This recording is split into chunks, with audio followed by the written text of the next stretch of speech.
So కొంతమంది అంటే ఇప్పుడు బ్యాక్ పెయిన్ కానీ నెక్ పెయిన్ కానీ తీసుకుంటే మీరు ఇందాక అన్నట్టు టీచర్స్ కానీ ఆటో డ్రైవర్స్ కానీ అది వాళ్ళ వృత్తి కాబట్టి ఖచ్చితంగా వాళ్ళకి డైలీ రొటీన్ ఉంటుంది. సో అది బ్యాక్ పెయిన్కి జాగ్రత్తలు తీసుకోవాలంటే ఎలాంటి ఎక్సర్సైజ్ చేస్తే బాగుంటుంది? మంచి క్వశ్చన్ అడిగారు. ఇంతకుముందు ఇప్పుడు చాలామంది పేషెంట్స్ కూడా అడుగుతారు, మేము యోగా చేస్తాం సార్, బ్యాక్ పెయిన్ ఉంది మాకు, యోగా చేసుకోవచ్చు అని చెప్తారు. వీటన్నిటికీ ఏం చెప్తామంటే క్లాసికల్గా మీకు విపరీతమైన బ్యాక్ పెయిన్ ఉంది, ఆ రోజు ఎక్సర్సైజ్ చేస్తే మీకు నొప్పి వస్తుందంటే అవాయిడ్ చేయండి. దీంట్లో పెద్ద సైన్స్ సబ్జెక్ట్ ఏం లేదు. మీరు చేస్తున్న ఎక్సర్సైజ్ మీకు పెయిన్ పెంచుతుందంటే ఆపేసేయండి. అది మీరు చేస్తున్న దీనివల్ల పెయిన్ రావట్లేదు అంటే యూ కెన్ హ్యాపీలీ కంటిన్యూ.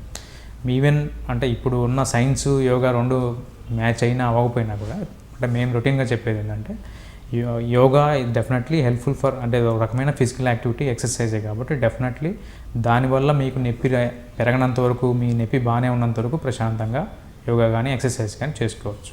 వీటిల్లో మనం అడ్వైజ్ చేసే ఎక్సర్సైజ్ ఏంటంటే బ్యాక్ స్ట్రెంగ్థనింగ్ ఎక్సర్సైజ్ అని ఉంటాయి, నెక్ స్ట్రెంగ్థనింగ్ ఎక్సర్సైజ్ అని ఉంటాయి. అంటే పడుకొని తలపైకి ఎత్తడం, బోర్ల పడుకొని మెడపైకి ఎత్తడం లాంటివి, తలకు ముందుకు ఉంచడం అనేవి ఇవి నెక్ స్ట్రెంగ్థనింగ్ ఎక్సర్సైజ్, అవి చేసుకోవచ్చు. సేమ్ అంతే బ్యాక్ స్ట్రెంగ్థనింగ్ ఎక్సర్సైజ్ అంటారు. Neck strengthening and back strengthening exercise చేస్తే అంటే ముందు కూడా అంటే ఇప్పుడు మనకి అరుగుదల ఈరోజు స్పాండలోసిస్ ఈరోజు స్టార్ట్ అయింది అనుకోండి, ఇంకొక 5 years 10 years down the line అది ఇంకా పెరగచ్చు. అది అలా పెరగకుండా ఉండడం కోసం ఈ neck strengthening exercises, back strengthening exercises definitely helpful అవుతాయి ఇంకొంచెం పెరగకుండా. సో అవి మనం రెగ్యులర్గా జాగ్రత్తగా చేసుకుంటూ పోవచ్చు. సో సింపుల్గా అంటే మీరు చెప్పినట్టు యోగా కానీ మెడిటేషన్ కానీ ఎక్సర్సైజ్ ఏదైనా కూడా పెయిన్ వచ్చిన రోజు అవాయిడ్ చేయమని చెప్పారు కదా సార్.